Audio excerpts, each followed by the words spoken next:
Hello? I'd like to report a murder. His name? Muhammad ibn Abdullah. I think he was poisoned. No, he's the Prophet of Islam. Well, it was almost 14 centuries ago, but don't you guys have like a cold case file or something? Not for that long ago. Do you have any clue how important this case is? I've got Sunnis telling me a Jewish woman poisoned him. I've got Shias telling me Aisha poisoned him. And I want to know who killed... Hello? She hung up. Guess I'll have to solve this one myself. Through a careful investigation of the Muslim sources. By the way, to all my Muslim friends out there who've never bothered to read your most trusted sources, may I say in advance, Mwahaha.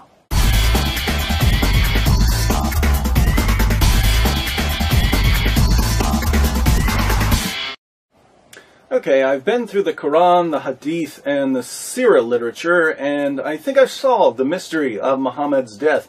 It's actually pretty straightforward. The Muslim sources tell us that Muhammad was poisoned. All we have to do is take everything we know about how Muhammad was killed and ask ourselves, who would have killed him in that particular way? Police do this sort of thing every day. They match up a bullet with the gun that fired the bullet. They match up fingerprints with the finger who left the fingerprints. They match up details of a crime with a criminal who has a certain MO. So to figure out who killed Muhammad, we just need to do a little profiling. But the fact remains you can't prove that I did it. It could have been anybody. It could only be you. By your own admission. The main difficulty we face is that lots of people wanted to kill Muhammad. The pagans wanted to kill him for conquering their cities, smashing their idols, slaughtering their men, raping their women, and enslaving their children. Jews wanted to kill him for seizing their land, destroying their communities, slaughtering their men, raping their women, and enslaving their children. Christians wanted to kill him for threatening to conquer them. Men wanted to kill him, women wanted to kill him, old people wanted to kill him, young people wanted to kill him. Muhammad made a lot of enemies. What's the matter, Rodney? I don't get no respect at all. Fortunately, we can narrow down our list of suspects by ruling out people who would have killed Muhammad in some way other than poisoning. Certain killers like to strangle their victims. They're not going to use poison. Some people prefer knives. Some people set fires. Some people push their victims off cliffs. Colonel Mustard wouldn't poison anybody. He'd use a lead pipe in the ballroom. Interestingly, the Quran tells us how Allah would have killed Muhammad. We find Allah's MO, his preferred method of executing prophets, in Surah 69, verses 44 through 46. According to the Quran, if Muhammad were to invent a false revelation, if he were to make up verses of the Quran, Allah would kill him by severing his aorta. The aorta is the large artery that comes out of the left ventricle of your heart. Some Muslim sources call it the life artery. Let's look at 4 translations of verses 44 through 46, along with a commentary, so we can get a clear idea of what the passage is saying. The Haleli Khan translation reads, "And if he, Muhammad, had forged a false saying concerning us, we surely should have seized him by his right hand, or with power and might, and then certainly should have cut off his life artery." And in parentheses, the translators add, aorta. The Pickthall translation declares, "And if he had invented false sayings concerning us, we assuredly had taken him by the right hand and then severed his life artery." Daud's translation reads, "Had he invented lies concerning us, we would have seized him by the right hand and severed his heart's vein." M.H. Shakir renders these verses, "And if he had fabricated against us some of the sayings, we would certainly have seized him by the right hand, then we would certainly have cut off his aorta."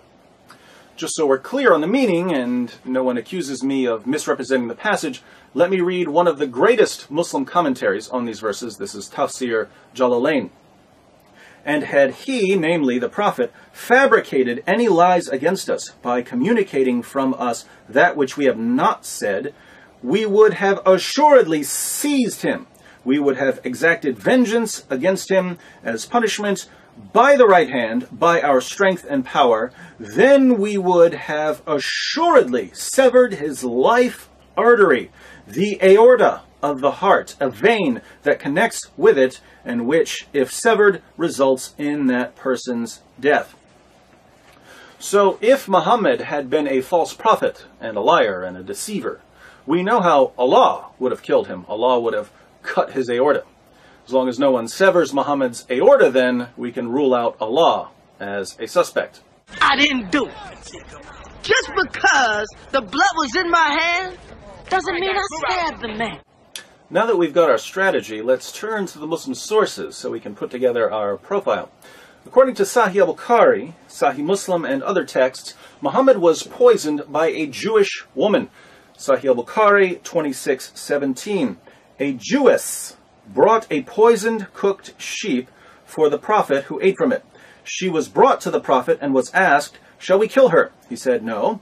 Anas added, "I continued to see the effect of the poison on the palate of the mouth of Allah's Messenger." People could see the effect of the poison in Muhammad's mouth. The poison apparently disfigured his palate, making his mouth look strange. Sahih Muslim 54:30. A Jewess came to Allah's Messenger with poisoned mutton, and he took of what had been brought to him. When the effects of this poison were felt by him, he called for her and asked her about that. Whereupon she said, "I had determined to kill you." Thereupon he said, "Allah will never give you the power to do it." Muhammad tells this woman, "Allah will never allow you to kill me." I guess Muhammad didn't know Allah very well, because the poison ultimately did kill him. In case you're wondering why this woman wanted to poison Muhammad, she tells us in Ibn Sa'd. The apostle of Allah sent for Zainab bint al-Harith, that's the woman who poisoned him, and said to her, "What induced you to do what you have done?" She replied, "You have done to my people what you have done. You have killed my father, my uncle, and my husband, so I said to myself, if you are a prophet, the foreleg will inform you. And others have said, if you are a king, we will get rid of you." The woman poisoned Muhammad because he slaughtered her family. Guess Louis Farrakhan got something right. But as a man soweth, the same shall he also reap. And that's why Jesus told Peter, sheathe your sword, because those who live by the sword will die by it. But there's a plot twist here, my friends. You see, Zainab didn't act alone. She had a co-conspirator, someone working behind the scenes, pulling the strings. Sahih al-Bukhari 44:28. The Prophet, in his ailment in which he died, used to say, "O Aisha, I still feel the pain caused by the food I ate at Khaybar, and at this time I feel as if my aorta is being cut from that poison."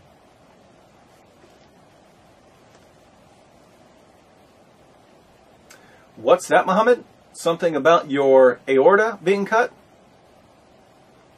That's funny. I seem to recall someone telling us that if he were going to kill you for being a false prophet, he'd do it by severing your aorta. But let's keep reading. Sunan Abu Dawud 44:98. A Jewess presented Muhammad at Khaybar a roasted sheep which she had poisoned. The apostle of Allah ate of it, and the people also ate. He then said, "Lift your hands from eating, for it has informed me that it is poisoned." Bishr bin al-Bara bin Marur al-Ansari died. So he, the Prophet, sent for the Jewess and said to her, "What motivated you to do the work you have done?" She said, "If you were a prophet, it would not harm you. But if you were a king, I would rid the people of you." The apostle of Allah then ordered regarding her, and she was killed. He then said about the pain of which he died, "I continued to feel pain from the morsel which I had eaten at Khaybar. This is the time when it has cut off my aorta." This is the time when it has cut off my aorta.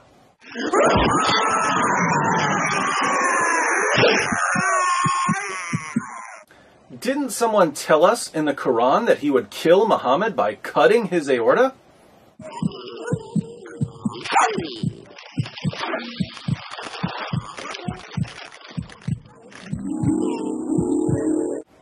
Notice the passage says that Muhammad's companion Bishr died from eating the poison. Interestingly, before Bishr died, he told Muhammad that as soon as he put the lamb in his mouth, he could taste the poison. But he ate it anyway because he saw Muhammad eating it. In Ibn Sa'd we read, "The Apostle of Allah took the foreleg, a piece of which he put into his mouth. Bishr ibn al-Bara took another bone and put it into his mouth. When the Apostle of Allah ate one morsel of it, Bishr ate his, and other people also ate from it. Then the Apostle of Allah said, 'Hold back your hands, because this foreleg has informed me that it is poisoned.' Thereupon Bishr said, 'By him who hath made you great, I discovered it from the morsel I took. Nothing prevented me from spitting it out, but the idea that I did not like to make your food unrelishing. When you had eaten what was in your mouth, I did not like to save my life after yours, and I also thought you would not have eaten it if there was something wrong.' Bishr did not rise from his seat, but his color changed to that of a green cloth." Friends walk together, la la la la. Bishr died because he trusted Muhammad. Muhammad died too. His pain and sickness just lasted much longer. In Sunan Abu Dawud, Muhammad even described his pain to Bishr's mother. Bishr said to the Prophet, during the sickness of which he died, "What do you think about your illness, Apostle of Allah? I do not think about the illness of my son except the poisoned sheep of which he had eaten with you at Khaybar." The Prophet said, "And I do not think about my illness except that. This is the time when it cut off my aorta." There's that aorta again.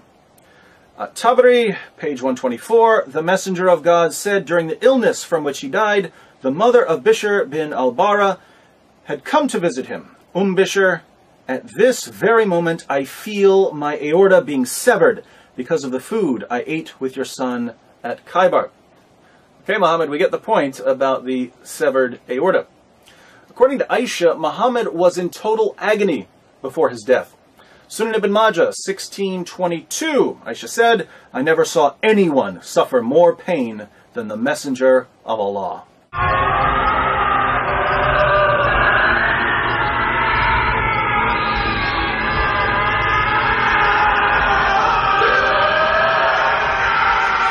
In the end, Muhammad couldn't even walk on his own.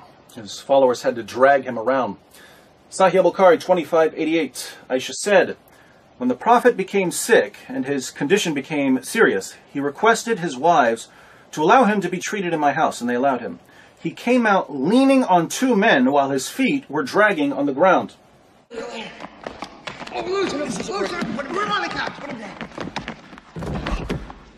Now, since the Quran says that if Muhammad were a false prophet, Allah would sever his aorta, and Muhammad eventually admitted that he could feel his aorta being severed, you might think we have a pretty good reason to reject Muhammad and his religion.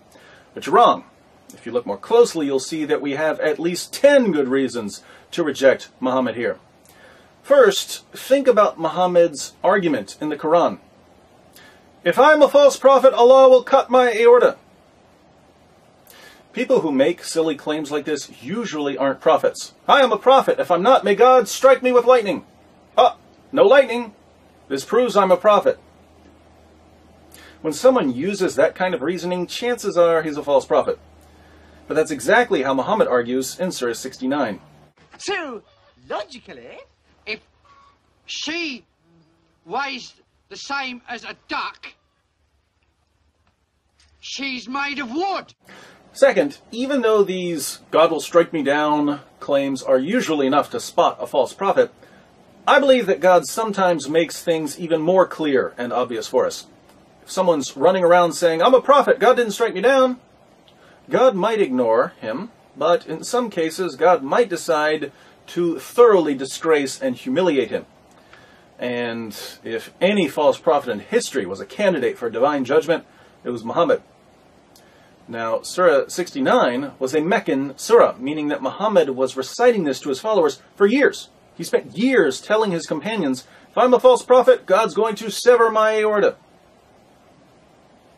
My friends, there are thousands of ways to die. Do you really think it's a coincidence that Muhammad died in exactly the way the Quran said he would die if he's a deceiver and a false prophet? Looks like divine judgment to me. Third, I don't want to call Muhammad stupid because that wouldn't be politically correct. But let's think about this for a moment. Muhammad and his followers attack Khaybar. After the Muslims kill a bunch of men and rape a bunch of women, standard practice for Muslims back then, a Jewish woman comes up to Muhammad. The Muslims had slaughtered her family, and she offers to cook dinner for Muhammad and his band of merry men. And Muhammad accepts her offer. "Sure, I love lamb. So nice of you to cook dinner for us after we butchered your father and your husband." Look, if Muhammad doesn't have enough common sense to realize he probably shouldn't eat that lamb, why should we trust anything that comes out of his mouth? If a woman comes up to you and says, "Hi, you slaughtered my family. Care for a delicious meal?" and the only response you can think of is, Yeah, I think so. "Sorry, you're not a real prophet." Fourth, despite the fact that Muslims had slaughtered her family, the Jewish woman, Zainab, was actually open to the possibility that Muhammad was a prophet. She gave him the poison as a test. If he were a true prophet, he wouldn't eat it. If he were a false prophet, he'd die. Since Muhammad died from the poisoning, he failed Zainab's test. Fifth, Muhammad's companion Bishr could taste the poison as soon as he put the lamb in his mouth. Why did he keep eating? He kept eating because he believed in Muhammad. There's no way this lamb is poisoned. Muhammad is eating it. He's the prophet. Bishr's faith in Muhammad got him killed. And I'm willing to lay this down as a rule. If I can't trust you with my dinner, I definitely can't trust you with my salvation. If you can't figure out what's waiting for you in food, how could you possibly know what's waiting for you in the afterlife? Ignorance is bliss. Sixth, when Zainab told Muhammad that she had poisoned him, Muhammad said that Allah would never allow it. But Allah did allow it. So if Muhammad was wrong about Allah then, please explain to me why I should trust him when he tells me other things about Allah. Seventh, Muhammad claimed that the lamb he was eating spoke to him and told him that it was poisoned. So he got a special revelation because he was a prophet. Two questions. One, why didn't the roasted lamb say something 5 minutes earlier, which would have saved Muhammad's life, not to mention Bishr's life? And two, why did Muhammad need a revelation when you could taste the poison? Isn't this proof that Muhammad was actually making up revelations? Isn't it obvious that he tasted the poison, same as Bishr, but instead of saying, "Hey, I taste poison," he said, "It's speaking to me. I'm a prophet." Sounds like a fake to me. Eighth, think about the justice here. The justice is just a little too poetic. This can't be a coincidence. Muhammad did more than anyone else in history to provoke hatred against Jews. Muhammad did more than anyone else in history to oppress women. Muhammad told his followers that women are stupid. And then Muhammad died a miserable, humiliating, wretched death after being outwitted by a Jewish woman. So God didn't merely disgrace Muhammad by severing his aorta, thereby identifying him as a false prophet.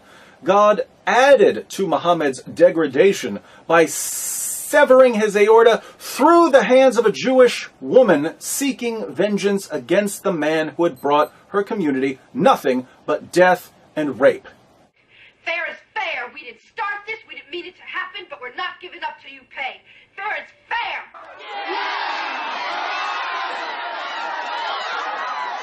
Ninth, according to the Quran, when the Jews tried to kill Jesus, Allah intervened and rescued him. This is Surah 4, 157 to 158. Allah took Jesus safely to paradise. He wouldn't give anyone the victory over Jesus. But when a group of Jews wanted to kill Muhammad, what happened? Allah sits back and watches as a woman poisons his prophet, and he does nothing as his prophet dies a humiliating death. Why does Allah protect Jesus from harm, zips him straight to paradise? Then when he turns around and sees Muhammad wallowing in freakish misery, Allah doesn't lift a finger to help him. Sounds like Allah was showing a little favoritism. Don't mess with Jesus, Allah won't let you. But go ahead and feed Muhammad some rat poison, Allah doesn't care.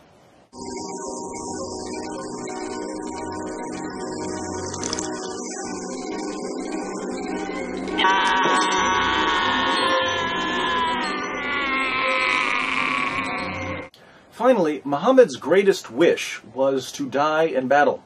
Sahih al-Bukhari 2797. The Prophet said, "By him in whose hands my soul is, I would love to be martyred in Allah's cause and then come back to life and then get martyred and then come back to life again and then get martyred and then come back to life again and then get martyred." If you read the Muslim sources, you know that every time Muhammad wants something, Allah gives him a special revelation granting him what he desires. Muhammad wants to have sex with Aisha, Allah gives him a revelation. Muhammad wants more than 4 wives, Allah gives him a revelation. Muhammad wants to marry the divorced wife of his own adopted son, Allah gives him a revelation. Allah's got nothing to do but sit around all day making Muhammad's dreams come true. Well, I've read about genies, but I never thought they really... It's like something out of the Arabian Nights. Muhammad's ultimate wish was to die in battle. It was his greatest desire.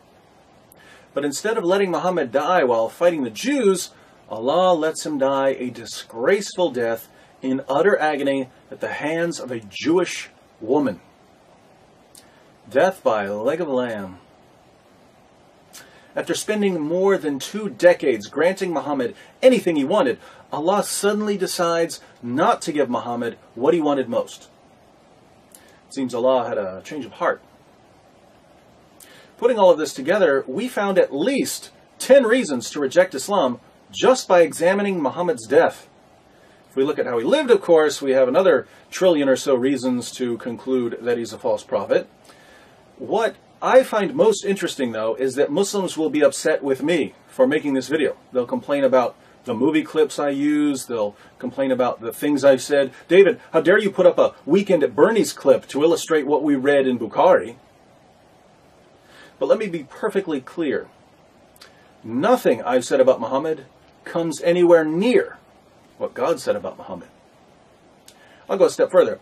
If you take everything that people have ever said or done to insult Muhammad, Salman Rushdie's satanic verses, the Danish cartoons, people burning the Quran, if you take everything critical of Muhammad and roll it up into one big ball, that's nothing compared to the way that God insulted and condemned Muhammad. There's no comparison between some guy drawing a picture of Muhammad and God severing his aorta to humiliate him. God is the ultimate critic of Muhammad. So what are you going to do, my Muslim friends? Are you going to run around calling God an Islamophobic bigot because he insulted Muhammad? Or are you going to accept correction from the Almighty? Islam means submission. You Muslims think it refers to submission to God. But God's already given his answer. He commands you to reject Muhammad. If you continue believing in Muhammad, what you're really saying is, God can't make me stop believing in Muhammad. I don't care what God says. I'll believe Muhammad anyway. But in that case, Islam isn't submission to God. It's submission to Muhammad. If you care more about Muhammad than you care about God, you guys are living in Shirk Central.